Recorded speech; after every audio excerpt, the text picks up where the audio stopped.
series. They're going to get back for two. India home. Lords goes wild.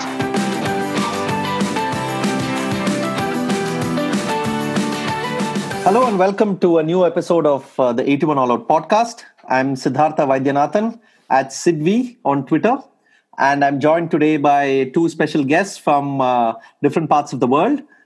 We have 81 All Out previous guest here, Vijay Arumugam, who is at Vijay Arumugam on Twitter. He's an IT professional in Sydney, and he's also a cricket fanatic, one of the cricket fans with one of the best memories that I've encountered, at least. Hi, Vijay. Welcome back.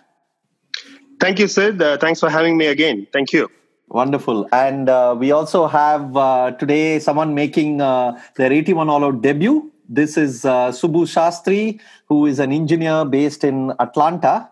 He is at Subzi on Twitter. That's SUUBSY. And it's great to have you here, Subbu. Thank you so much, Sidvi. My pleasure. Thanks for having me here. Yes, it's debut for me.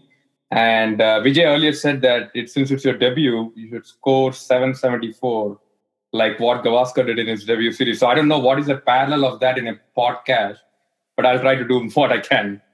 Well, maybe you have to talk for 774 minutes. And well, let's see how that goes. But I must tell the listeners here that I met both Vijay and Subbu via Twitter, and which has been a great platform for me to meet cricket fans who, and the thing with both Subbu and Vijay, the reason I chose them for this particular episode is that I'm fascinated by their cricketing memories. And both of them started watching cricket in the 80s. And it's not just the cricket and the matches that they remember, but they also have this knack of remembering so many things that happened around the games and around the series. Subbu is, of course, a prolific collector of cricketing magazines and memorabilia. We will get to that at some point in the podcast. And Vijay seems to remember details that even the journalists covering the games have forgotten. So I thought I'll bring them on to this podcast to talk about the nature of cricketing memory. Both of them started, as I said, watched in the 80s. So we will talk a bit about their impressionable years and watching cricket, but also about how what they remember from cricket, how they remember it, how their memory has changed over time, and how it has affected in the way they appreciate the game and what they get from the game. So we will talk about all these things. But first, let's start with back to the early 80s. And Subbu, maybe you can start off with telling us about your early experiences of watching cricket back in the days when there was no internet, no cable. It was just TV and radio and newspapers and print, and back when information was scarce, but when cricket was quite exciting. Sure, Sidvi. So like you said, right, back in early 80s, the scarcity of information also made it much more entertaining and exciting to go and chase for those information. But for me, it all started during the lunch break of the World Cup 1983 finals, India versus West Indies. Till then, I knew nothing about cricket. So obviously, I never knew there is a World Cup going on. But that evening, I was in our building in Bombay, and it's a multi-story building. We were in the 5th floor corridor waiting for the elevator to come. That's when my friend's dad, who was in the corridor as well, he said, hey, India has put on a total on the board. It's not a great total, but West Indies has to get it. And you guys should go and watch it. And I thought it was visionary words at that time, like a gospel, right? Importance of putting runs on board was hammered into me very early as a kid. So there's really no messing around. It always makes it easy. If you put runs on board, the other teams have to chase it, and there is pressure in big games. So I decided, okay, I'll go and watch it at my friend's house. And that's the first time I'm learning what's cricket. It was a black and white TV.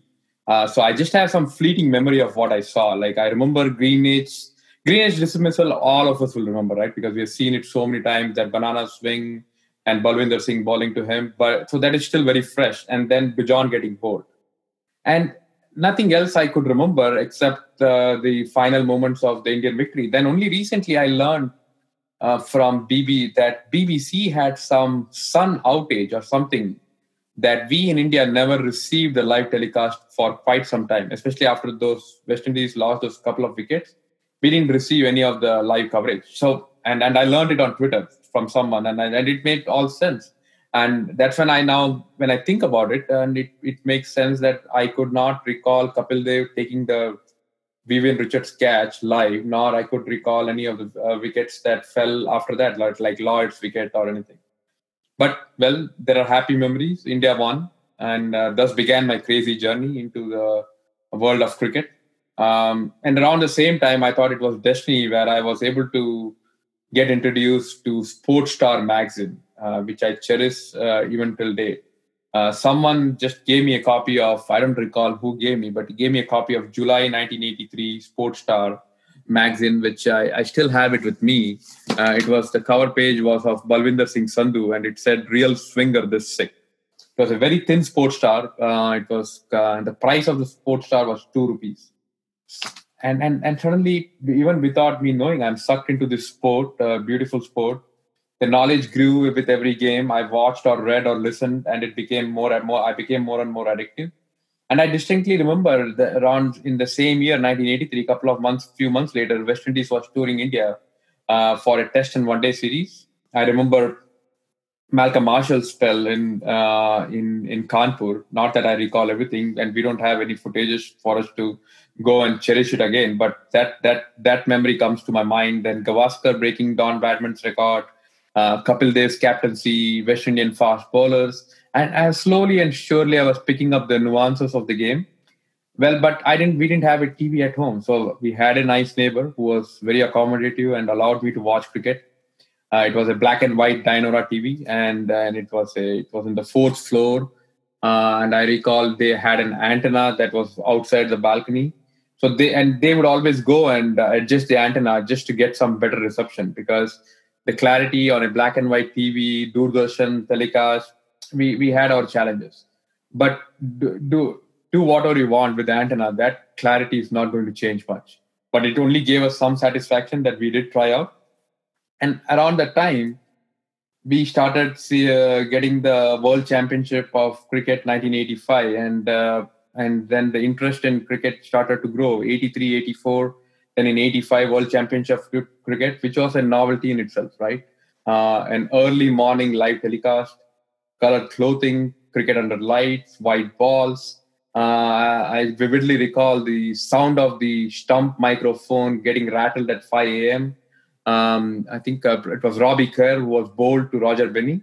It's very difficult to explain those feelings, but that sound in that morning and that stump crashing, these are the memories we have. And it was, again, I used to go and trouble the neighbor, and we used to I used to go and ring the bell, and I started watching those cricket, and it continued till the 1986 Sharjah finals, where Miadat hit that famous six. And that's around the time when we bought the TV, a color TV at home. It was a Orson color TV. But what I remember is from between 83 to 86, India had some really good tournaments, and they were winning a lot. I remember there was a cover page on Sports Star in April 1985 where it said India wins the Grand Slam. So it's basically India won the World Cup, India won the Asia Cup, India won the World Championship of Cricket and the Rothmans Cup. And they called it as a Grand Slam. It was really fascinating for a person who just started to learn about cricket, and India starting to win so many times. So I almost felt that India probably cannot lose. And then India went on to beat England in 1986, a test series. I rarely realized the importance of winning overseas was so important and so difficult. But it all came too easy for me when I started watching the cricket. So I thought India can do anything they want, and they pretty much did a lot. And as I said, by then we had a color TV, but a lot of those England Test series was watched or I had to listen it on the radio. These were afternoon radio commentary where it was doing the Bombay Rains. I used to listen to a radio commentary. And also watch a Marathi serial, Chiman Rao. it has no relevance to the cricket, but that's where the nostalgia comes, right? Just random memories that I have watching these games or listening to the radio commentary. Even in the school, right? In 1984, we used to, since we didn't have a TV there, or the house was much far away, I had to listen to a commentary based on what the tune would say, and he would tell the scores, and we would, during the recess, go and watch in a nearby TV shop to just get a little bit more glimpse of the game. And that's what I remember when Gavaskar was playing in the Delhi Test in 1984. Pat Pocock bowled him. I never understood that. I felt that India was in a safe position, and Gavaskar got out. And suddenly, by the time I came home after my school, England were chasing a pretty modest target. I won't say modest, but it was a target which was required a higher run rate, and they managed to chase it. And it was, I said, okay, how can India lose from a safe position? But those are the early memories of how I started building my knowledge on cricket. It was a pre-internet, pre-cable era, so it was black and white TV, transition to color TV, then a radio commentary. So it was fascinating overall. I thought I'll bring this up, and I know Vijay will have more things to add from his memories because he came from a different part of India. So yeah, he can share his thoughts as well. It's interesting, Subbu, that for someone like me who grew up watching cricket starting off in the 90s, it's very interesting and refreshing to hear you say there was a time in your life when you thought India can't lose. That's how much they were winning. Because for me, India were losing a lot when I started watching, especially when they went abroad. India used to lose all the time. And so it's very interesting to see that perspective shift. Yeah, and India, when I started watching cricket, India didn't lose an overseas series till maybe they lost in Sri Lanka, but it was not televised, or I didn't have the radio commentary. And I'm sure Vijay will bring some perspective to that. But 86, we go to England and win the first two tests. I thought, okay, this is breeze. Then in between, India could have won a test match in Australia, but it got rained out. And we were listening to, I don't know if commentary was available, but we were following those cricket. So we were on the ascendancy, I think, till 1987.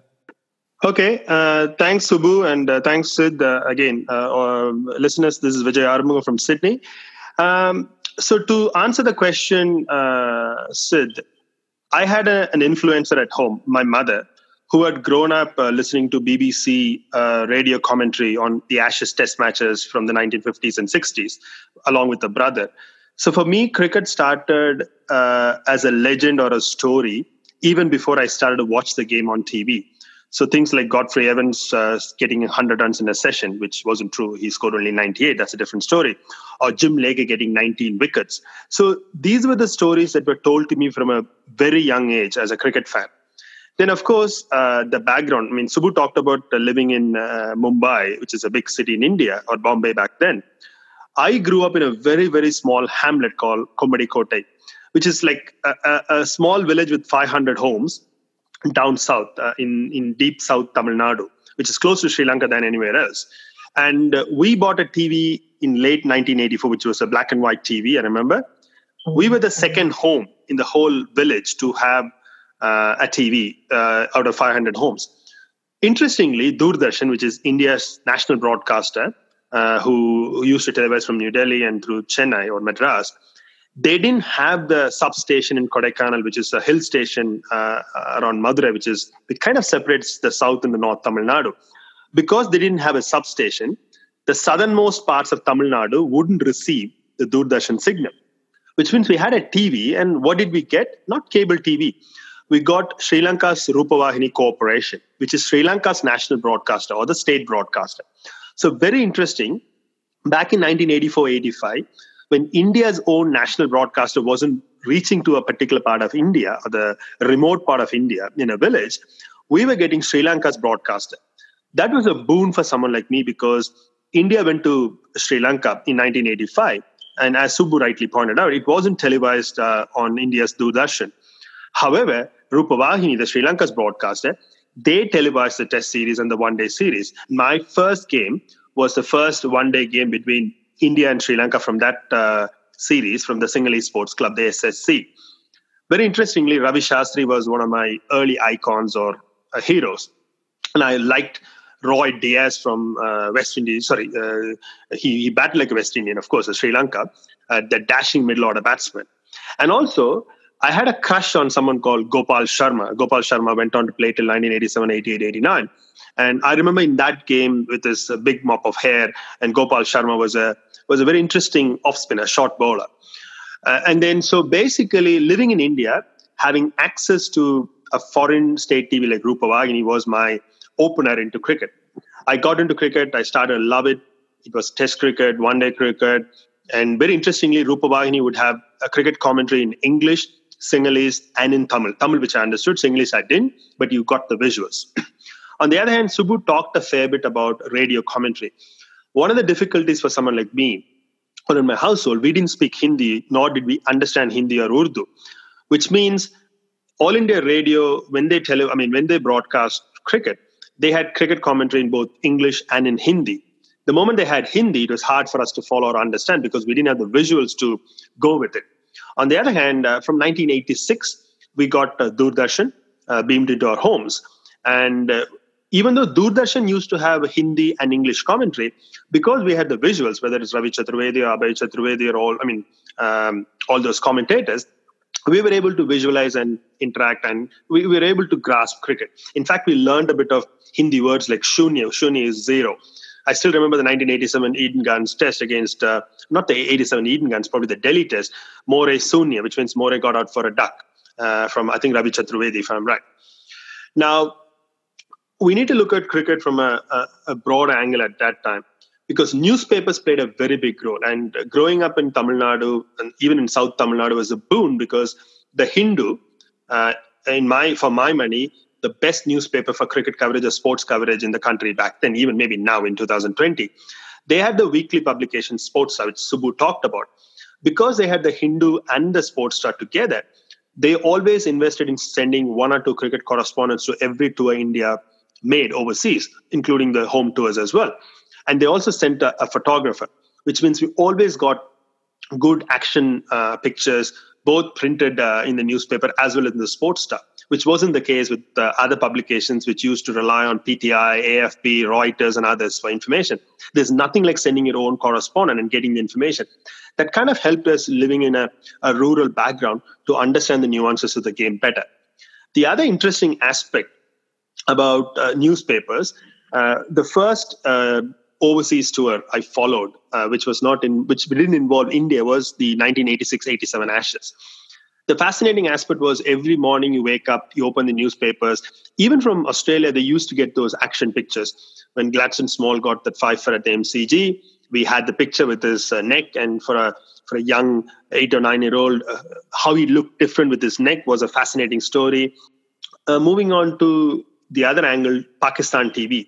Very interestingly, moved to a place called Tuticorin or Thoothukudi, which is a port town in South Tamil Nadu, which is slightly bigger, still a town, not a city.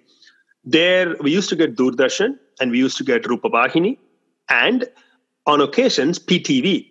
Don't ask me why and how. Somehow, with the antenna we used to have, we used to get Pakistan TV on odd days. Maybe on odd days, we used to get it. On even days, we wouldn't get it. I vividly remember the 1986 Faisalabad test between Pakistan and West Indies. I think that afternoon we got it, and they were 48 for 9, and Abdul Qadir and all those wickets, and Imran. And I watched that 48 for 9. The next day, I was eager to watch how the test match would unfold and finish off. We didn't get PTV. So the 53 all out, I didn't watch it, but I watched the 48 for 9. Because information was scarce and rare and wasn't easily available, every news bulletin was crucial. You watch a Rupavahini news bulletin in English, they would talk about a test match from England, and they'll show 2 minutes clips. Those 2 minutes were like God sent for us. Watching those 2 minutes and watching Richard Hadley bowl in England in 1986 for the 30 seconds was a great sight. Also, we started to get some sports programs even in Doordarshan. Very interestingly, Rupavahini, the Sri Lankan broadcaster, they used to have, I think on every Thursday, a 1-hour show on Benson Edge's World Series. That was an absolute boon for someone like me. Because imagine 86, when you hardly knew anything about cricket in Australia, and unless India tours, none of the Indian media outlets would cover. Here we are getting West Indies versus Australia with Gordon Greenwich with his glasses, under lights and the shadows. I mean, watching cricket from Australia from their CG and MCG was always a fascinating sight. So we had different pockets of information, but we never got a coherent one particular thing like what people getting now, right? In terms of, I have a sports channel, I'll flick it on, and I can get cricket. The other interesting aspect, what people growing up in this particular era wouldn't understand, there was no certainty of how cricket would be televised. Let me give an example. Sachin Tendulkar, when he made his debut in Pakistan in 1989, usually Doordarshan would cover all the home test matches and home one-dayers, and overseas tours were only one-day cricket except Pakistan tours. When India went to Pakistan in 82, 83, that was covered. So 89 was supposed to be covered. We turned on the TV. That morning, there was no cricket. The Karachi test was not televised, nor did they televise the second Faisalabad test. Why? Because there were elections happening in India. Being a national broadcaster or a state broadcaster, they thought in their own infinite wisdom, they had to focus their energies and slots for the elections, which they thought was more important than an India-Pakistan cricket. What it meant, Sachin Tendulkar's test debut and first runs were not seen by anyone in India unless they had access to PTV. Now, I saw a lot of letters being written and a lot of arguments about why cricket was not shown. And the Lahore test, which was Javed Miyandar's 100th test, where Sanjay Manjrekar got a double 100, that was the first test that we got to see live from that series. The other thing, when India went to England in 1990, the expectation was, okay, we'll get the 2 one-days, the 2 Texaco Trophy games, and the test series will get highlights. And what happened? BBC and Doordarshan were negotiating. And if I'm right, if my memory serves me right, Doordarshan offered 15 lakh rupees, which is 1.5 million rupees. And what BBC had asked for was 31 lakhs or 3.1 million rupees. Now imagine losing, not televising cricket for 3.1 million rupees would be laughable in 2020, but that happened. Doordarshan felt it was too much to pay 3.1 million rupees to televise the 2 one-day games and the highlights of the test series from England, which means we had a blackout. We had an absolute blackout in 1990 where Sachin Tendulkar got his first test 100. We never got to see it, not even highlights, right? So we had to wait for the tapes and other highlights later on to watch these things. So we didn't get to watch those 2, the one-day games where India won, especially the big chase at Trent Bridge in 1990. So kids who are growing up or grown up in the 2000s and 2010s or late 90s would take so many things for granted, which wasn't the case when we grew up. Even when we moved to cable TV, I'll give an example of ESPN. Prime Sports was there in 1993, and we had coverage of Pakistan's tour of England, Pakistan's tour of West Indies, etc., etc. But when New Zealand came to India in 1995, they introduced a new television channel called ESPN, which was carried by, if I'm right, Modi Entertainment Network or Modi Sports Network, whatever it was. A cable person, we lived in Madurai, he hadn't subscribed to it, which means we were not going to get the test series. Now it's following up, no response. So the day before the first test match, I had to literally go to his office. It was a uni day. I had to go to my university. I had to pretty much, cut my classes, go there, follow up, and make absolutely sure the guy connected it so that even though I would go to the uni next day, I would come home and watch the highlights and repeats and so forth. So in summary, I would like to say that information was scarce. And also sometimes you had to really, really fight hard even to get a cricket match that you thought you would get it on your TV. It's very interesting how you have laid it out there. And it strikes me that back then, and of course, even now in some cases, but back then for so many people, your location dictated the kind of cricket you watched and what you consumed. I mean, you've just mentioned watching cricket on Sri Lankan TV, watching cricket on Pakistan TV. I'm sure, like many people in Tamil Nadu, I'm sure you had access to Radio Ceylon for many years. I mean, Radio Ceylon was a beloved channel for many people growing up in that era. The newspapers even, I mean, the Hindu used to reach almost through the south and especially in Tamil Nadu. But had you grown up in some other part of India, like Bombay, for example, like Subbu, you probably wouldn't have had access to Hindu on a daily basis. And one more thing I just want to add what Vijay said, right? He mentioned a lot about the World Series cricket and the fascination of watching games in Australia. I think many of us in those mid-80s time frame and early late 80s, I think we all wanted to watch a lot of cricket from Australia just because of the ground and the coverage of Channel 9 and all of that. And it was same for me. And what I used to do was I know around 1989 or late 1988, we had Prannoy Roy's World This Week. And he would always have a 5 minutes of sports section. And if it has a cricket specifically from Australia, he will show 2 to 3 minutes or even more of those World Series games. I vividly remember some of those games that was shown on those 2 to 3 minutes clip, like Desmond Haynes scoring a century at Adelaide, Vivian Richards winning the third final in 1989. It was a rain-affected game. Australia should have won, but the rain rules kind of helped the team that was chasing, and that's how your 1992 rain rule came up by Richie Bernard. So, but those are those memories, right? We used to be very happy even by looking at 2 to 3 minutes of a game in a news channel. And World This Week was aired. I think it was on Friday night, 9 to 10 p.m. Every week. And those memories are still there. And I still remember Prannoy Roy talking through a lot of other issues, but we will make sure that sport was a prime content in this edition.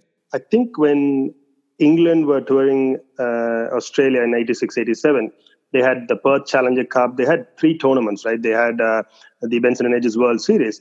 Doordarshan, India's national broadcaster, when the news started, they tried to educate the audience about what day-night cricket was.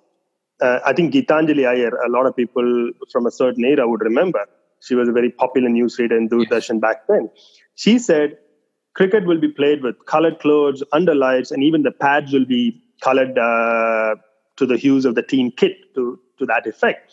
So cricket was introduced. I mean, it kind of tells you how the day and night cricket was such a novelty. The other thing I vividly remember, when India went to Zimbabwe in 1992, unfortunately, that particular Harare test match was not televised.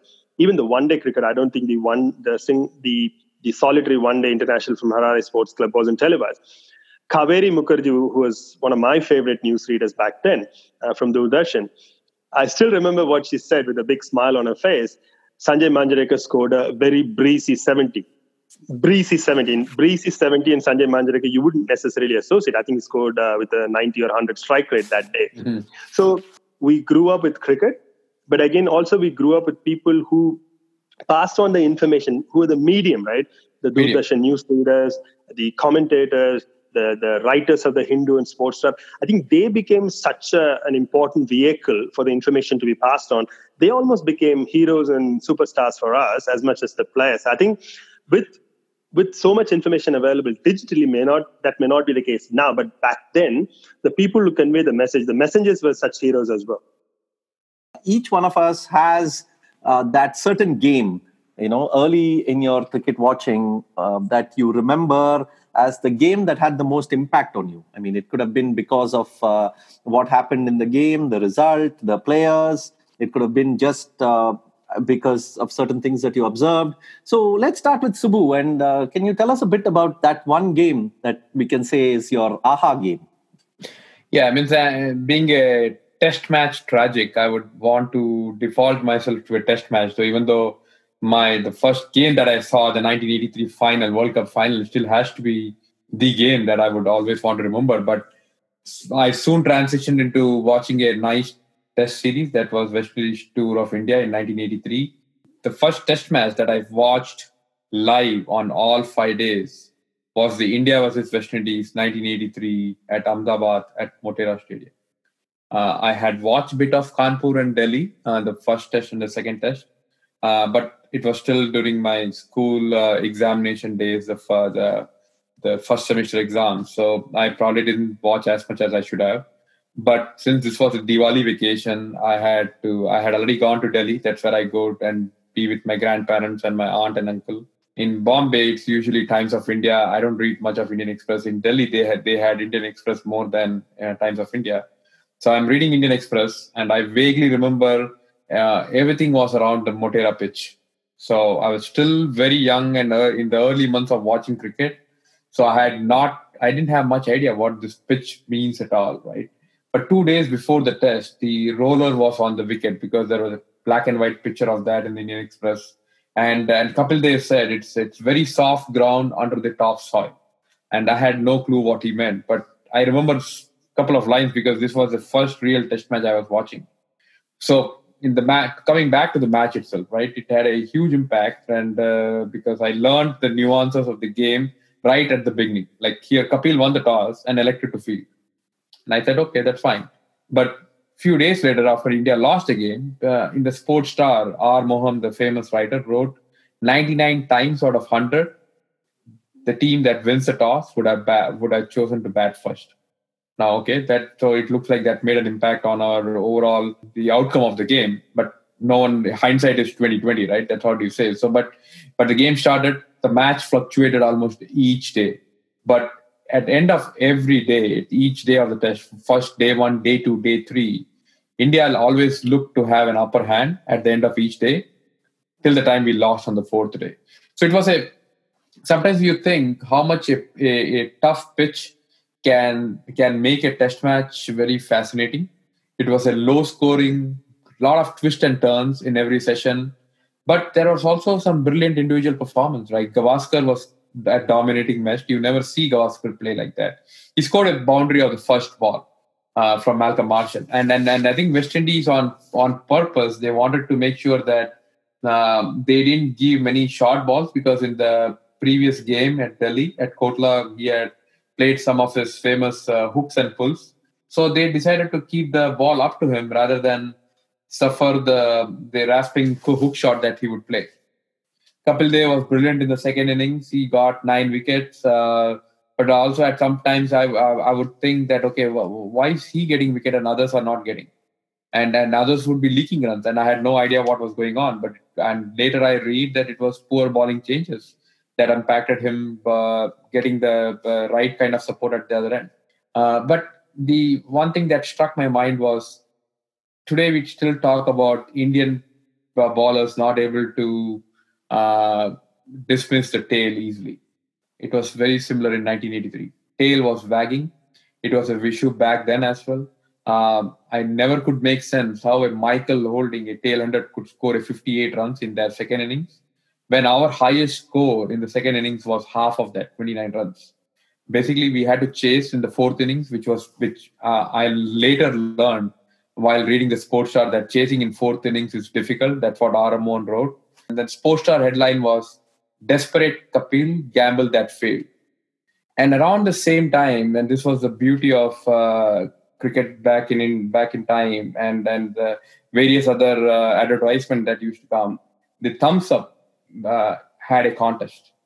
Okay, in 1983, Thumbs Up had a contest where you buy Thumbs Up and you collect the crown cap, which would have the picture of an Indian or a West Indian player. Once we collect to a certain requirement, we can exchange that with a flicker or an autographed mini bat of a Indian team or a West Indies team, or a mini ball autographed by Kapil Dev. Okay, now as a kid, this is wonderful, right? And then I ended up drinking more Thumbs Up than ever I would ever do that. And I went for some wedding and receptions where myself and my cousins used to go and tell the caterers to give me the crowns. They never understood why the hell they need a crowns for these kids, why I wanted. But there was a hidden agenda. We wanted to get these crowns so that we all can build the requirement that was in the competition. Were these weddings to which you were invited, or you just barged in? No. Which I was invited, not the ones that the ones we were invited. But those are the times, right? The October, November time frame. There's a lot of marriages and receptions, so we had that opportunity to go and have that fun. And the other piece is, right, and my friends enjoyed Thumbs Up at our expense, and it all was to help me to get these collectibles. The beauty of that building this requirement was you might open a Thumbs Up bottle and you might think, okay, the player under the crown is Gavaskar. And suddenly it will not be Gavaskar, it could be a Malcolm Marshall. And you may already have 4 Malcolm Marshall with you. Or you may have 3 Michael Holdings. Or you will have a 4 batches. He was one player and a West Indian player. That was the crown which was the most difficult to get at that time. So we might have everything, but batches was, I don't know. I mean, they just may not have made enough of batches. Did you win any prize out of that thumbs up challenge? Yes. So the prizes that we got was, at least I got, was flickers. So they had a Kapil Dev and a Gavaskar and a Vivian Richards. I think flickers. For the younger listeners, you have to explain what's a flicker, Subbu. If you break Kapil Dev's action into 40 pages, right from his start of the run-up to the bowling mark, and if you flick those pages, you will see as if Kapil Dev is coming in to bowl. If you have a flicker for Kapil Dev or a Gavaskar hook shot, you'll right from the last page to the first page, the Gavaskar feet movement on that hook shot will be broken down into those 40 to 50 different movements. And if you flick it, it will all be in one motion and you'll see the hook shot. So Vijay, coming to you and the test match that had the most impact on you back then. Sid, you're making an assumption. What makes you think that I wouldn't choose a one-day game rather than a test match for this? All right, I think you have already made it very clear about your allegiance to Test cricket, Vijay. Come on. I'm just kidding. All right, I think the test match I'm going to nominate is the 1987 Bangalore Test between India and Pakistan, the final test match of the tour. I'll go back to give a bit of a context. When Pakistan toured India in 1987, early part of 1987, Imran Khan came up with a very simple statement. We want to go and beat India in India, and we want to beat England in England. And his view was, we had beaten both these sides in Pakistan, and there was always a criticism that, we had beaten them with our umpires. Despite bringing neutral umpires or umpires from England, there has always been an underlying criticism or lack of respect for those wins. So Imran made it very clear, we want to beat both these countries on their patches to prove a point. And the first cab of the rank was India. So very interestingly, they came, and to be very honest, India was the most experienced side, because India was playing in home conditions. We still had Dilip Vengsaka, we had Azharuddin, who had kind of blossomed to a reasonably good player. Sunil Gavaskar was there. And then if you look at the bowling, we had a good mix of spinners in terms of Maninder was doing well. There was Ravi Shastri. Shiva had kind of gone off the boil, but he was there or thereabouts. And there was Shivlal Yadav, and there was Kapil as well. And the surprise of Roger Binyard, about whom we talked about in one of the earlier podcasts about his swing bowling at the Eden Gardens. So India started out well, and India was running with the games. India was setting the momentum. India was leading from the front. On the other hand, Pakistan, especially in places like Ahmedabad, the fourth test match, they kind of crawled to 130 runs on day one after winning the toss, which led to a lot of criticism from Kapil Dev as well as the media. I think the argument then was Ahmedabad was supposed to be like how it was in 1983, was supposed to be an underprepared pitch to help the game finish in 3 days. But it turned out to be a very good batting wicket, and Sunil Gavaskar got his 10,000 runs and so forth. So finally, the caravan moved to Bangalore, the Chinnaswamy Stadium, and finally they got a pitch which was underprepared. The interesting aspect was Bishan Singh Bedi, who met with Iqbal Qasim and Tausif Ahmed, the two Pakistani swinger spinners. Iqbal Qasim was a left-arm orthodox, while Tausif was a right-arm off-spinner.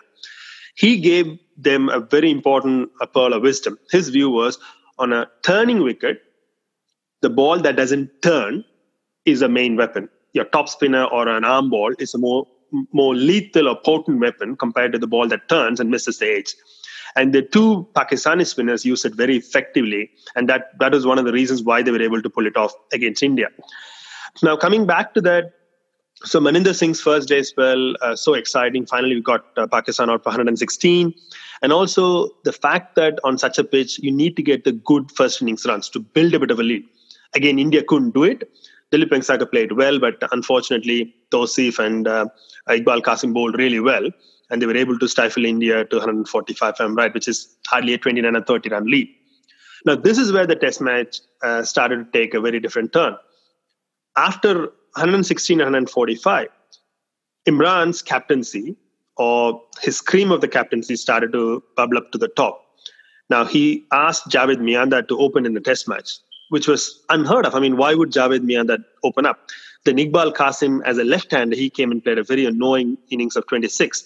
So Pakistan kind of tweaked their strategy based on the pitch and the conditions. And Imran started to outsmart Kapil as a captain.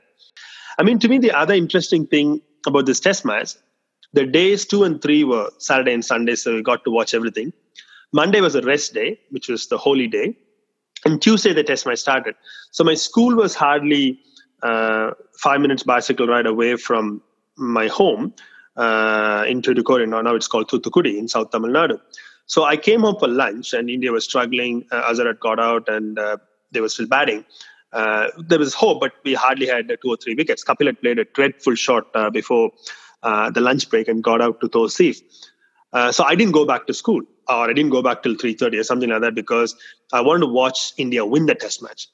When Roger Binny got out, I still feel the pain.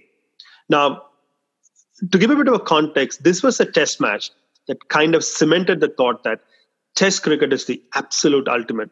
Test cricket and test series are hard-earned wins. And if you lose, the pain lingers on and hurts you for a long time. I think that's probably the first test match where I cried when I saw India lose a test match when Binny got out.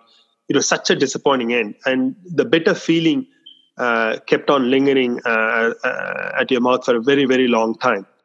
I'd like to add a few more things outside of cricket as well, right? Imran Khan got a fair bit of gossip columns from the vernacular press, which is the Tamil regional press. In Bangalore, I vividly remember the Tamil daily Dinamalar. He talked about so many Bollywood actors and South Indian actors from Tamil Nadu and Andhra Pradesh and others who were literally hanging around the dressing room to get a glimpse of Imran Khan.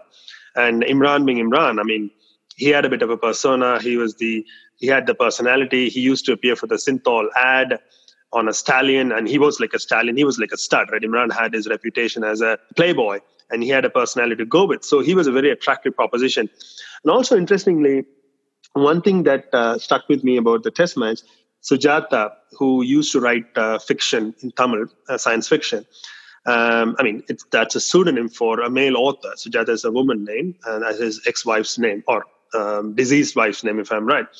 So he sat through the test match, and he wrote a piece for the weekly saying, when Sunny Gavaskar walked out to the ground for a dismissal where he hadn't edged the ball, and he said there were a few tears in his eyes, which I never got to know from R. Mohan or the Hindu or the Sportster. So the fact that the regional vernacular press was covering cricket was such an eye-opener, and they gave a slightly different viewpoint to what one would get from a traditional media, so to speak.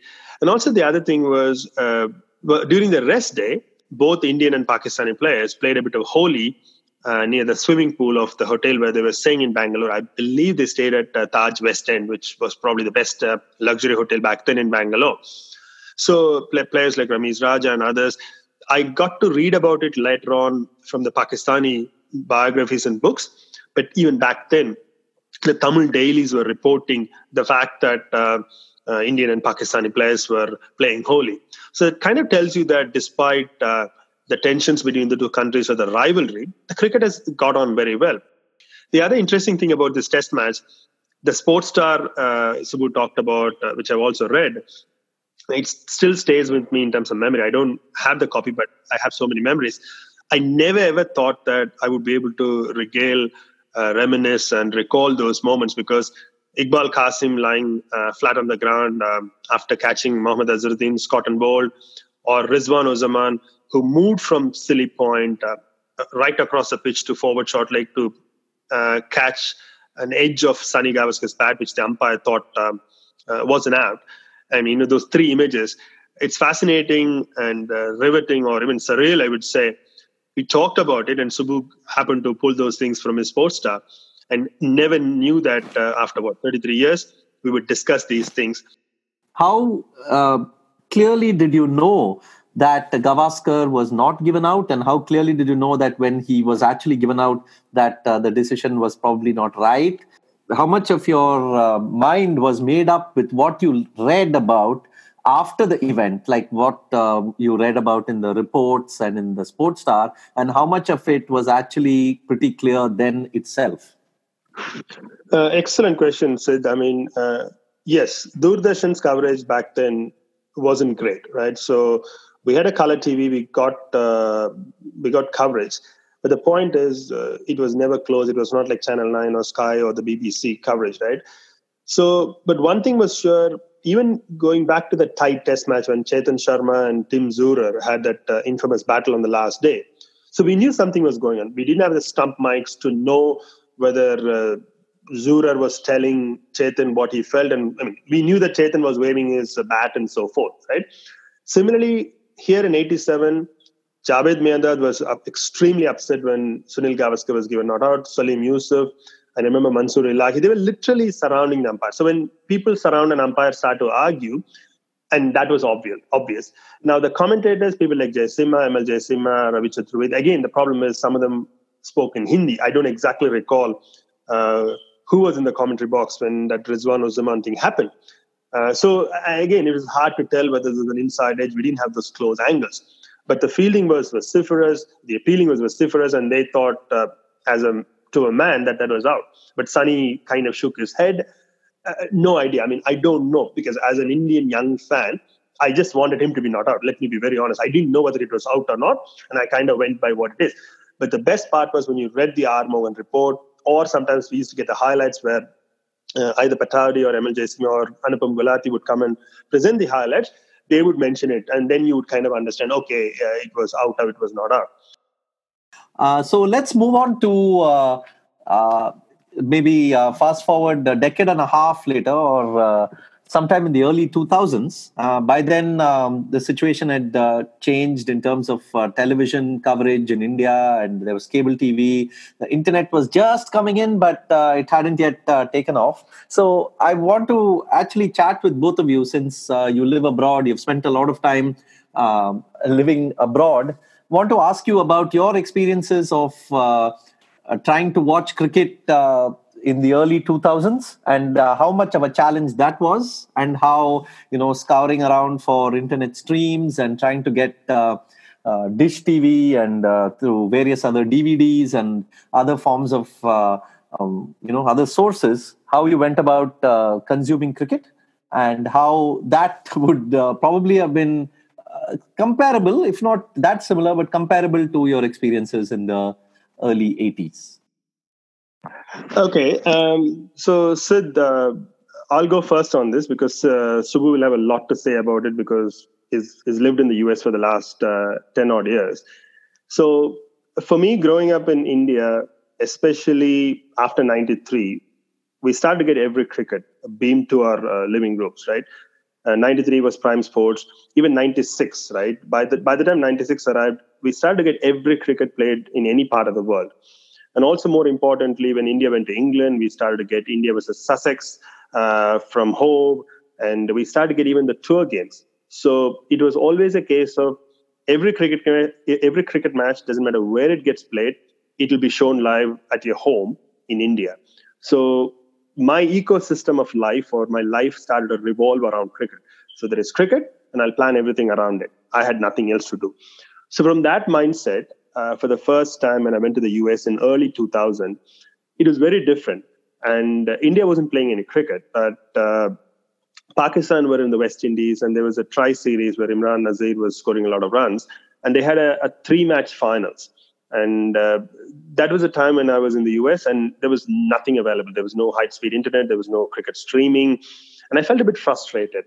And probably for the first time, I started to use Cricinfo properly at work, because these games would happen in the Caribbean, and I was in the West Coast. So basically, during work hours, cricket was happening, and we had Cricinfo as one of the web pages open, one of the tabs open while you were doing work. But it was very frustrating not to be able to watch those games, despite being in the US. When I went back to India in a couple of months' time, I was able to get hold of the highlights and repeats and so forth. But again, that was my first taste of living in the US and having no means of accessing cricket. That was what was happening at the same time. The most interesting aspect was 2001. 2001, I was in India. Australians came to India for the Border Gavaskar Trophy. And the Mumbai Wankhede Test was a very famous test. Australia won in 3 days. Everyone knows about it. And then I had to go to the US. and again to California. And that's where it got a bit frustrating for me, because I knew for sure I was going to miss the Eden Gardens as well as the Chennai Test matches, which were hard to miss. How could you miss a Border Gavaskar India-Australia Test series just because I was going to the US? And, I can't tell my workplace that I won't go to the US. I couldn't tell them at that time, but I had to still go, and I still have to find ways of watching it. So 2 days before the Eden Gardens Test match, my colleague and I were frantically chasing or scouring for information in terms of how to get some kind of access. So there was a website called DD-Now, which is Doordarshan, which is India's national broadcaster. DD-Now.com was there. And they had some highlights from the wankhede test. So we clicked and watched a fair bit. There was a montage of a video saying the second test starts in 2 days' time. Now we started to think, hang on, what do they mean by a test match starts in 2 days' time? Are they going to show it? Are they going to show highlights again? We weren't sure. And to give a bit of a context, we didn't have a lot of money, right? We were still on an Indian payroll, and we were just given accommodation, and we had a per diem of $50 per person per day, which is nothing. And then they used to give us cabs, so which is for the food and other expenses. This $50 will be used. And our corporate guest house was in Redwood City in California, while the workplace was Redwood Shores within the Oracle Parkway. So we used to come by cab. And back then, no internet at the corporate guest house, no laptops.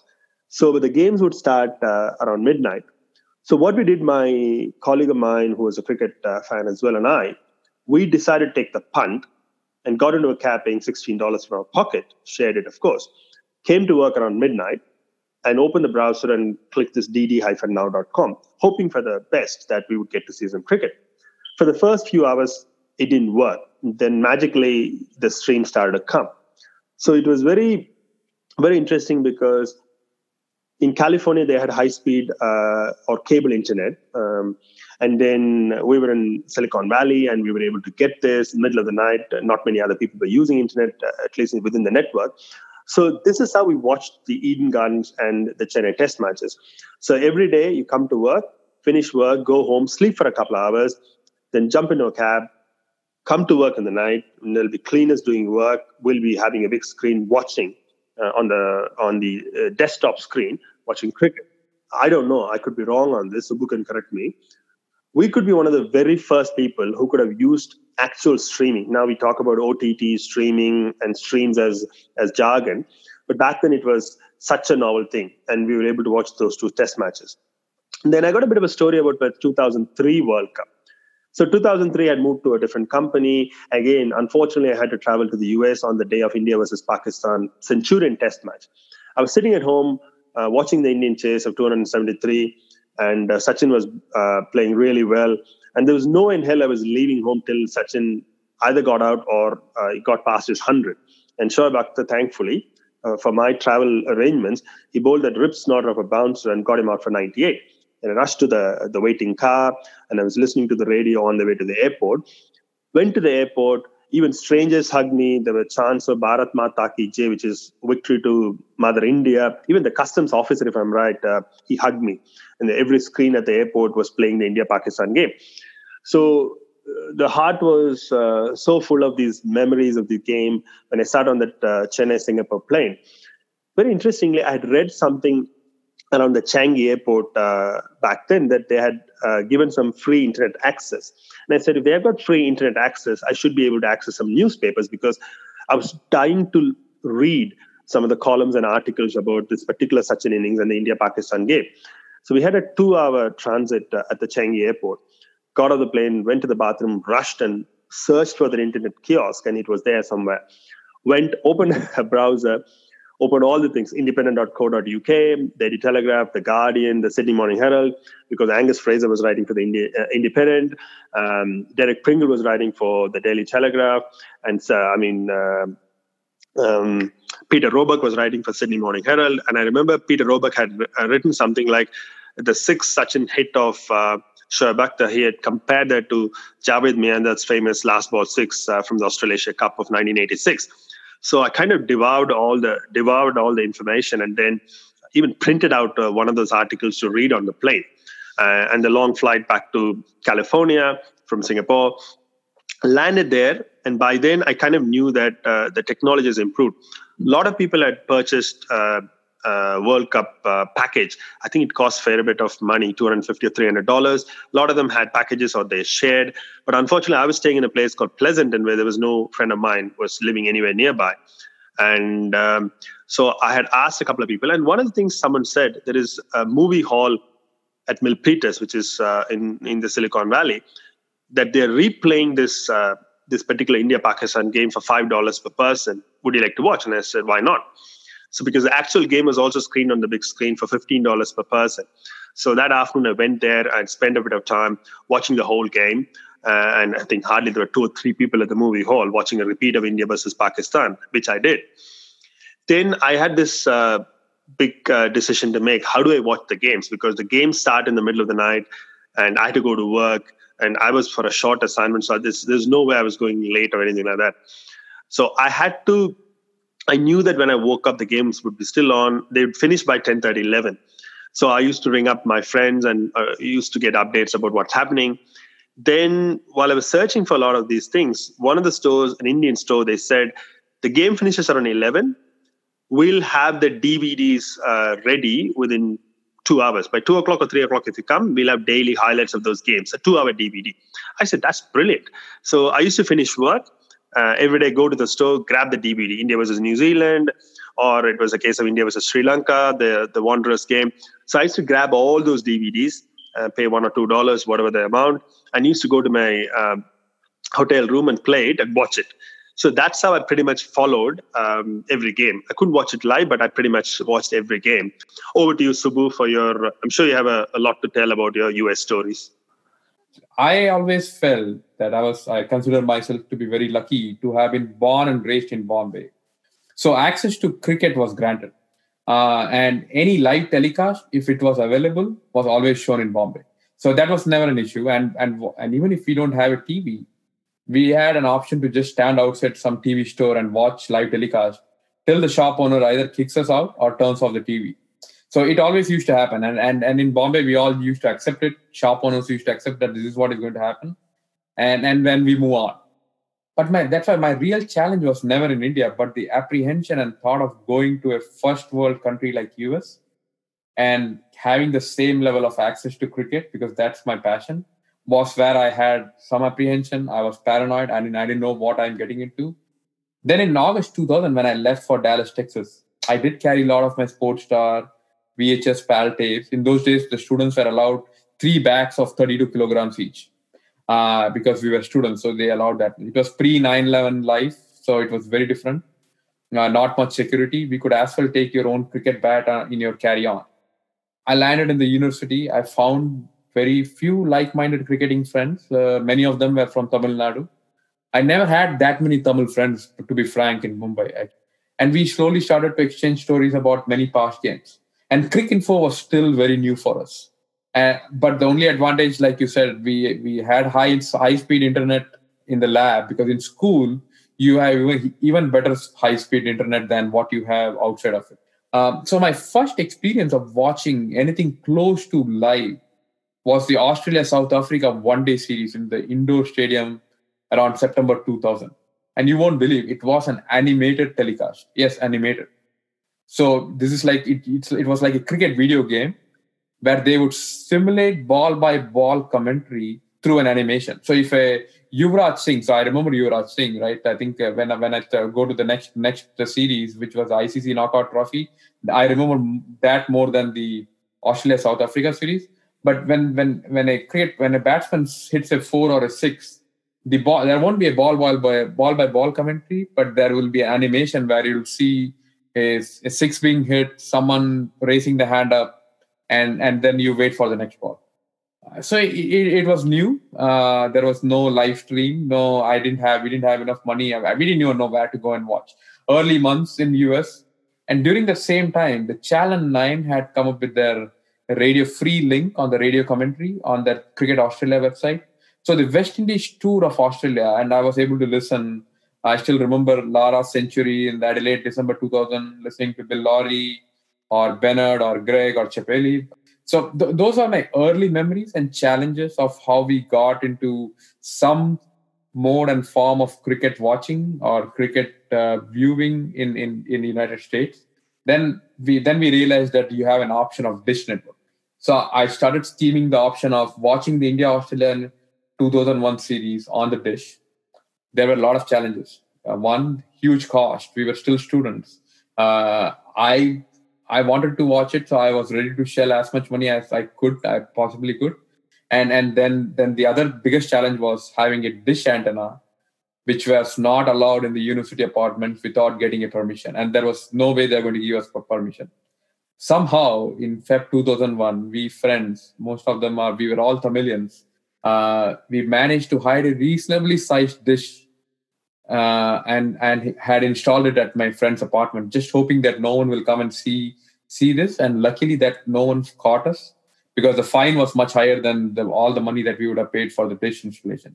But luckily no one caught us. 20 to 30 guys crammed in an apartment late in the night. This was February, March. It was still cold in Dallas, and enjoying those 15 days of test cricket. We didn't have cameras back then, so we don't have anything to even share with anyone. It was just memories. And I still remember this, and this was a good example where I remember one guy was made to wear a black leather jacket through the night of VVS Lakshman and Dravid partnership, as the partnership was growing, and we saw the only thing that was different was he wearing the leather jacket. I said, "You're not removing it." We didn't want to jinx anything. We ran to the lab immediately after the day ended on that day 4 to access Crink Info and other sites to read their FIR. So first information report. When I say FIR, it's the first information report. And the next day, we were fuming at Ganguly's declaration, and we started watching the Sixth Sense movie just before the tea. So we decided, okay, we are going to watch the Sixth Sense movie. There is nothing going on in this test match, and it's going to go for a dull draw, and Ganguly made all the mistakes. Only to turn on after the movie that we saw Australia were 9 down. Imagine. Now we had no idea how to even react. The entire gang just erupted when Bansal raised the finger at around 4:30 a.m. That Glenn McGrath is LBW. I don't think it was out, but he gave out, and we just erupted. We all ran to the lab to read the reports. So those are my memories. It was tough because Dish Network was not easy, and we had to give away the dish antenna, remove it after the series ended. So we didn't know where to go for the next series, though we found ways to get around it and move forward with a much better arrangement. By the time India toured South Africa in 2001, we had a better arrangement to have the dish. But these are my early memories of how we managed our stay in US. It has become much more easier now. It's no longer any challenging. So I want to get to you guys about the differences that you have observed between the memories that you have from the early years of watching in the 80s, the memories that you have of watching in the 90s when you were probably more in the university, college, and early working years, the memories from the early years in the US, and then the memories from, say, the last 10, 12 years when you've been probably more working professionals and with families and with other commitments. Very interesting you're asking this question, because I can recall a scorecard from 1982, and without looking up, I would be able to tell most of the contents about who got how many runs.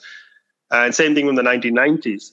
But I go to a team meeting now in 2020. I go to a client location, meet a team of 10 from my organization. And I would have met with them. I would have spoken to them. I come home. Over the weekend, I bump into one of those guys at the shopping mall, and I would struggle to recall his name. And he would come and say, "Hey, Vijay, how are you?" And I would really struggle to recollect who he is. It's really bad. I mean, maybe I'm getting old. But definitely, to answer your question, the memory from the 1980s and 90s, especially around cricket, is very strong for someone like me. I mean, I don't want to get into the philosophical thing of whether it's a reminiscence bump or how you soaked up things like a sponge when you were young. I would like to give my personal story, because growing up in 80s, information was very limited or scarce. So you had to really wait for that newspaper, right? You literally wait for the newspaper to drop in, and you open up, go to the sports page, look at the scorecard without knowing what has happened. So Jeff Marsh caught Jujon, Bold, Marshall, 18. That's it. It's stuck in your memory. Now it's very different, right? You would have watched every game, and while you're watching, you've tweeted, you've spoken to someone, you watched the cricket info, you would have read the report. So the next day, the expectation to look at a scorecard from a newspaper is completely gone. So to me, that's a big difference. Once you start to read a little more, you have more information. I think once you have a bit of an overdose of information, probably not everything sticks. I think that is my theory, in my view. Like, I wouldn't be able to recall and tell you the exact, even if you ask me 2011 World Cup final, a lot of people would remember. I pretty much know who got runs, but I wouldn't be able to tell the buys or the number of balls, which I was able to tell from a 1987 Reliance semi-final. So to me, that is a difference. The other angle is, I think we start to attached to certain things. For example, newspaper. You read a newspaper. You read a newspaper for a particular reporter. The style, R. Mohan, Vijay Lokapalli, or you talk about a Ted Corbett, you talk about a Robin Mahler.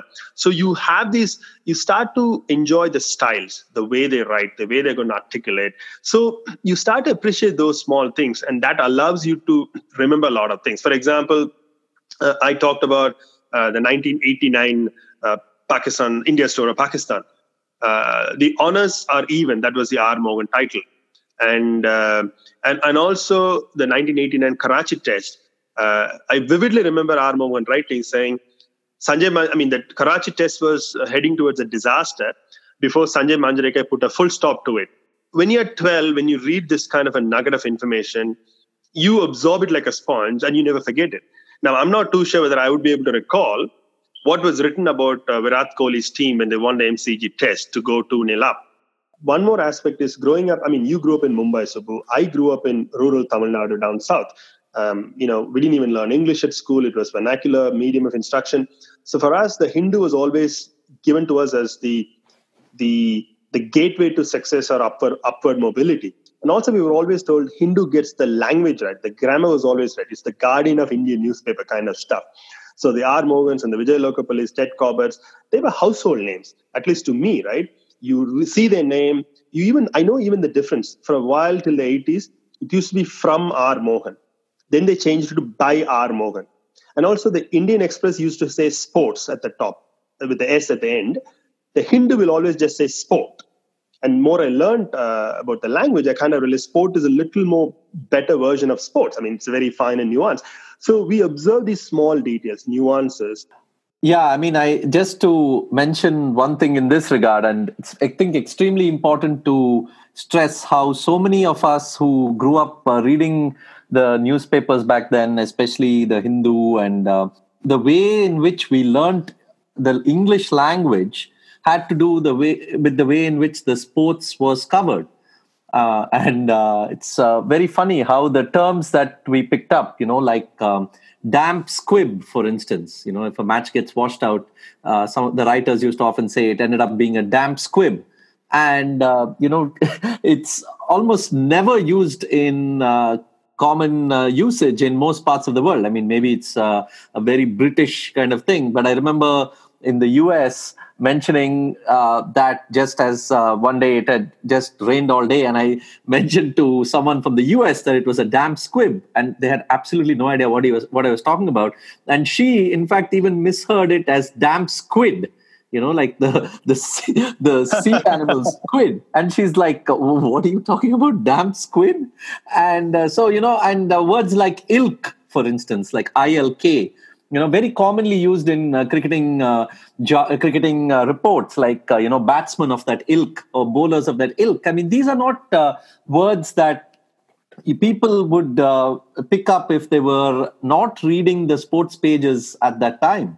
And, he ran rings around that team, for instance, as a classic cricketism. And so many people picked up these cricketisms, picked up these language bits thanks to cricket. I would like to add a few things. You brought out quite a few cricketisms, as you said. Definitely, without a few Hindu, R. Mohan and Vijay Lokapalli cricketisms, we can't move ahead. I would have never ever heard of the word curate's egg without R. Mohan. And whenever R. Mohan used to say curate's egg, he would put within parenthesis, he would say, good in parts. So that was a very standard phrase that he used, the Victorian English.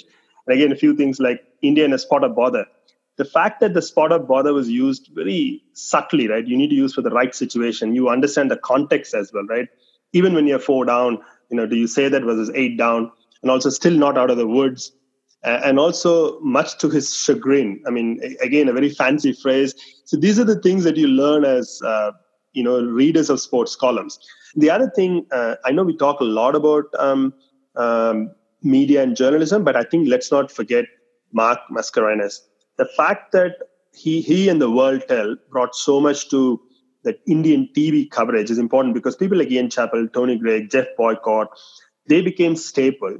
The fact that you listen to me, the two of the best analysts were Ian Chappell and Jeff Boycott. You learn so much about the game. And coming back to Subbu's point, having not played the game, you listen to Boycott for 10 test matches and Ian Chappell for 10 test matches. You're pretty much understood. We've understood the game, the nuances, when to leave and not to leave, the leg stump guard versus right over the left. So you understand a lot of these things because people like Mark Mascarenhas brought those specialists from overseas who are excellent experts and analysts to Indian audience. I think I've also mentioned this. This could be a little bit of stereotypical. Before the IPL revolution, the cable TV revolution allowed people like Mohammad Kaif, Zahir Khan, Virender Sehwag, even Mahendra Singh Dhoni. I think they were able to watch Sachin Tendulkar, not just bat, they were able to listen to these free coaching from international commentators that allowed in small, far-flung places for people to go and play the game and start to think international with the local condition. And then, of course, IPL happened and Indian cricket had more money. They were able to scout and stuff. I think let's not forget the role that electronic media, especially the TV commentators, have played to take the game to the rural masses who didn't have a lot of access to the pitchers or the coaches and explain to them in a language they could understand the game top down. So on that note, I want to, come to the other point, of course, which is Subbu's forte. And we have to talk about this collection. I mean, you posted a picture that day about, where you had posted about the various magazines in your collection, the VHS tapes, and all the other little things that you have been collecting. Talk us about that, this love for memorabilia. When did it begin? What has driven you to this? It's interesting. Like I said earlier in the pod, that it was destiny where I got introduced into a sports star, which I cherished this, and I cherish this magazine even till date. Like in 1983, July, when someone just gave me a copy of the Sports Star from our World Cup win, I had no idea what this magazine was about. I had no idea about cricket before the World Cup finals, but this was an introduction. And I started reading it, and it was fascinating. And then I, like I said, when in Bombay, I don't think I asked my parents to buy me any of these magazines or collections, but I was kind of pampered by my grandparents. So whenever I used to go to Delhi for my Diwali vacations between 1983 to 1991, that's where I bought Sports Star during those 4 weeks of Diwali vacation. And I used to buy not only those 4 weeks, any issues before and after. And then I also picked up lots of other world cricket magazines like Sports Week, Sports World, Cricketer Asia, and always being a collector. So preserving Sports Star was not a brainer. When I say always been a collector, apart from cricket, I collect a lot of other stuff, right? I collect the commercial airplane models, die-cast models on commercial airplanes, matchbox car of different manufacturers. And these things comes very naturally to me. But cricket has been my passion. So Sports Star was one way for me to make sure that I keep reading. It helped, like Vijay mentioned, it had helped his vocabulary, his learning, his English language command, and all of those comes when you keep reading a lot of these magazines. I was not as big into autobiographies back in 80s and 90s, which I am more these days. But at the same time, I was not buying every issue between 83 and 89. But we'll go and look for Sports Star and other such magazine with the Raddi Wala. Means Raddi Wala is really the paper wala. Means who might sell you the Sports Star, which is like 5 rupees or 10 rupees based on kilos. So that entire like 10 to 15 magazine might just cost you 1 rupee because he doesn't have it. He has no idea what those magazines are worth it. So he'll just put it on the weighing scale and he'll say, okay, you can take whatever you want and tell me how much it weighs, and that's what you pay. And that's how I collected some of the sports stars between 83 and 89. And my uncle used to work for PRC, Atomic Energy, where they had Sports Week magazines, right? So I used to visit him just to read because it was from the office library. So he had to return them. So I made sure that I read whatever I can when I visit them. So he used to get 3 or 4 weeks of Sports Week magazine, not Sports Star. So in those formative early years, it was a mix of buying and just borrowing this magazine is where I ended up. But the beauty of all this is I was not giving away any of those collections. So I was collecting it. So I kept on keeping it. I had a great place to collect all this. My parents also has this. They also like to collect stuff. It's not this stuff. They collect a lot of other stuff. But so none of those, anything that comes to our house doesn't go away. So it made easier to be a collector in a house where no one is forcing you to throw things out. So Sports Star and other magazines just started piling up. Feb 89, I think Sports Star came up with their the center page poster issue. And they said, okay, we are going to have this for every week, every issue. And that's when I decided, okay, this is the right time where I am. And I would want to buy it every week. Straight from Feb 1989 till August 2000, when I left for years, I bought every week of Sports Star. Luckily, I also had this is again, I thank my grandfather because his company used to allow him to reimburse the amount for that Sports Star. It was not a big amount, but it was just a gesture for everything my grandfather had done. So they used to say, okay, your grandson wants it, he likes it, you should reimburse it. Slowly and steadily, I started getting them to US. So in last 20 years, I slowly got all the books, all the VHS tapes, everything back here to US. So that's how my fascination for Sports Star and the collection and reading the magazines. Every night I would read a couple of Sports Stars. I still have it. I'm reading more of those these days because there are people in Twitter who want to know something about some game. And sometimes I may confirm what Vijay might say that, okay, the next page of this particular magazine had a Rizwan-ur-Zaman jumping around to get that catch. And I would think, oh, man, what is he saying? I really need to go and check because I don't think I had that memory. So I'd go and check and there you go. Rizwan-ur-Zaman is jumping from one side of the wicket to the other side to catch, which was not a catch, or the umpire didn't give that out in the Bangalore test. But this is 33 years old. I never realized there is even an audience to appreciate or acknowledge these stuff. But I just kept collecting. Like I said, I was in my own bubble. I myself have seen that I do have a lot of VHS tapes with a lot of games that I might have collected, which is kind of a treasure that has not been it is unearthed right now because I don't remember what it is because many of those games has not been converted from PAL to NTSC. I need to digitize many of them, and I never thought there is an audience even interested on this. Then apart from all this collection, then I VHS tapes, Sports Stars, magazines, autobiographies. I also have this unique collections of collecting this what you call vintage cricket bats. So 80s and early 90s cricket bats. A Simon's Tusker bat that Ravi Shastri and Srikanth used to play. I try to collect. Means I go on eBay and look for those vintage bats. If those bats are reasonably priced, I don't want to spend a fortune. If they're reasonably priced, I know I'm comfortable at that point, I may just buy it. So I started building that. So I'd like to wind this up by talking about the aspect of cricketing memory and how it often works like a jigsaw. You remember some things, and then over time you read something else. You get hold of a old magazine or a newspaper article. You speak to somebody, some other fan who was at the game or who followed that game, and gradually all the missing parts, you sort of fill them up. For me, cricket and cricketing memory is quite unique in that sense because I'm not as obsessed with any other sport as I am with cricket.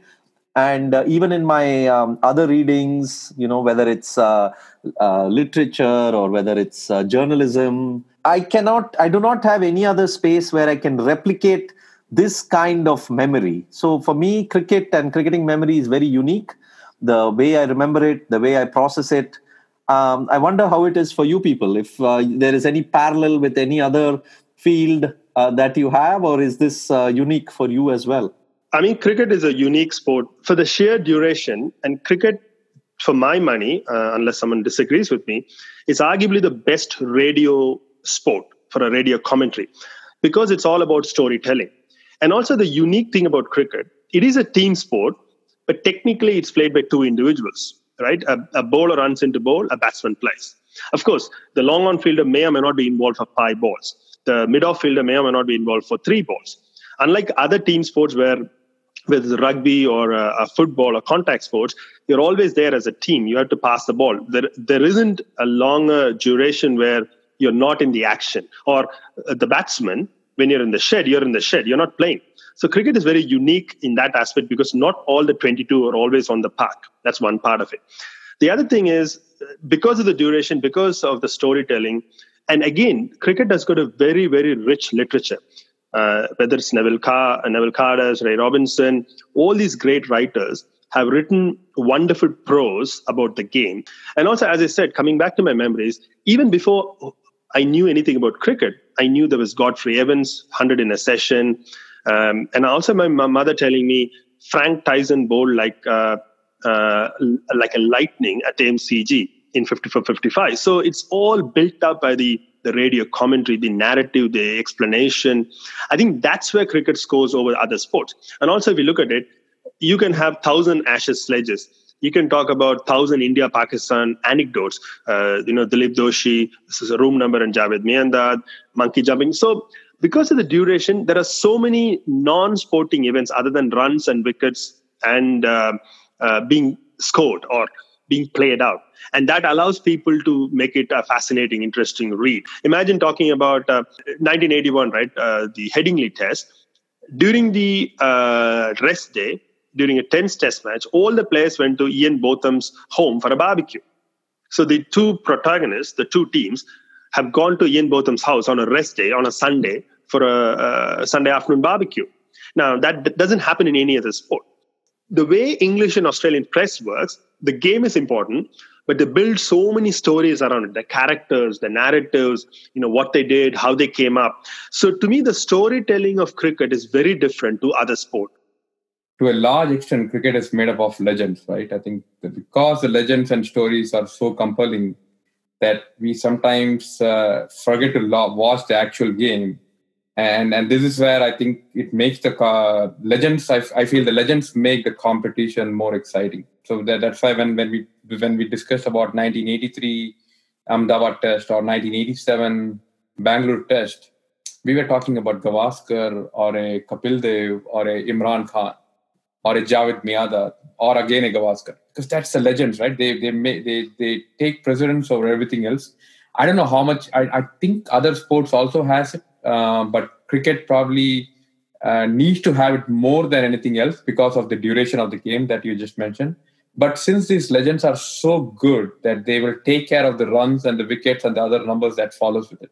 Many times we need to stay engaged for much longer duration than any other sport. And think about a test, and we as a test match tragic. It could be the last ball of the 5th day to draw a test. Last ball of the 5th day, someone is going to defend the ball so that the team can draw the test or the other team can win if they get the wicket. So winning or losing is immaterial at those situations, because if India is playing and India can draw the test, we derive a lot of satisfaction. So after 5 days, when we get no result, how am I going to watch this game? How am I going to even talk about this game to some Americans who would say, okay, what happened to the game? And I'll come out and say it was a drawn game. Think about this recently concluded Ranji Trophy. There was the 4th innings never happened. The 3rd innings never got completed. One team won because they had some better first innings lead. So it's very difficult. But there is a team like Saurashtra who's feeling proud about it, right? There is a history about it, and people who support Saurashtra will also feel good about it.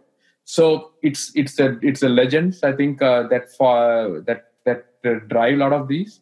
And without the legends, there is nothing much in this game. And that's where I probably want to kind of leave with this note is last Saturday when I was watching the India Legends versus the West Indies Legends game, and I was watching it on my laptop. It was on a YouTube.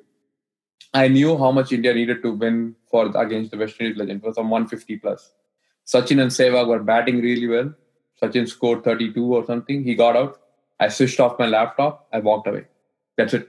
So I don't even remember what happened to the game, but Sachin got out. So my mind said, okay, you're done what you wanted to watch. You move on to the next stuff. So one thing, Subbu, I'd like to add, having lived in Australia for the last 12 summers and having gone to pretty much every year test matches at the etched and other grounds, one thing I've realized, which you didn't get to see, which I didn't get to see when I was in India, the craze to go for the day one of the test match, day two of the test match, right? In any other sport, people would say you go and watch the end. Like, they're talking about a 4-day test match and they're talking about let's play it on a Sunday, finish it off like a golf masters and finish the game on a Sunday. People want to be there for the result. But I think cricket is not about results. So I've never been to a day 5 of a test match. The 99 Chennai where I was there was a day 4, which ended up being the last day. But usually the crazes go for day 1, 2, 3. That's where the narrative is happening. It's not the end result. It's not India has won, Australia has won, or a tied. You want to watch the game. The other thing, you need to give credit to the cricketers. Cricketers, especially in England and Australia, every summer they write books, they write diaries. And cricket is a very, very well chronicled and well written sport more than anything else. Not be the most popular sport, but the stories and the events are captured better than any other sport. That also plays a part because you could buy the book, you could get it from the library, and then people who have read the book started to weave these stories into their match reports. And even if you haven't read the book, you start to read for a while, you get these images. I don't follow all the American sports, so I may not be right. At least in the Commonwealth countries, compared to any other sport, this has got the richest literature in terms of narratives and the books and the legends, and that plays a big part in it as well. And you made the point around the day one of the game, right? And I remember Sid, we would accept, and we heard the part where Vijay Lokapalli mentioned about how important it is for a journalist, and how much they get rated if they watch the ball one of the test match. They feel much more happy to proudly say that I was there for the ball one of the test match. Yeah, and as somebody who has covered cricket full time, I can definitely say that a lot of what you pick up from your coverage happens before and after the game. So actually, the first ball happens, the last ball happens, but there are the 2 hours before the first ball is bowled, or 1 hour after the last ball is bowled. The kind of observations that you make, the teams warming up, somebody practicing, somebody talking to somebody else, somebody getting injured. The famous Glenn McGrath stepping on the ball before the Edgbaston test. And even the things that happen after the game. At the end of the day, of course you have a press conference, but even then there are these little things that you see. It could be even just the groundsman going and watering the ground or mopping up the pitch, and he may just do something that sticks in your head. So all those things adds to your observations, your memories, and sometimes to the legend. And I think it's extremely vital to have people observing all this, so that it's not just the 7 hours of play that are taken into account, but everything else.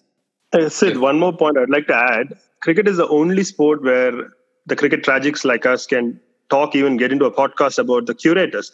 Les Burdett, Steve Rouse of the Edgbaston, Les Burdett of the Adelaide Oval, right?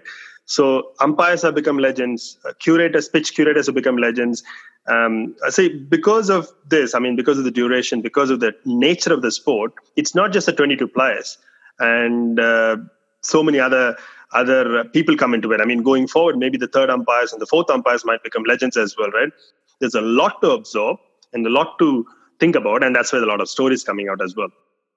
All right. So on that note, I think this has been a fascinating discussion. A lot about cricketing memory, cricketing legends, how one talks about the game, what one takes from watching cricket when you're growing up. Lots of ground covered. Thank you so much, Subbu and Vijay, for this enriching discussion. And we hope we can have you on another podcast at some point of time. Subbu, please get to digitizing your stuff. I'm sure there will be plenty of takers for those videos. Thanks, Vijay, for your great memories and granular details as ever. And hopefully we can chat sometime soon. Okay. Thank you so much. Thank you very much, Sid. Thank you. It was a pleasure.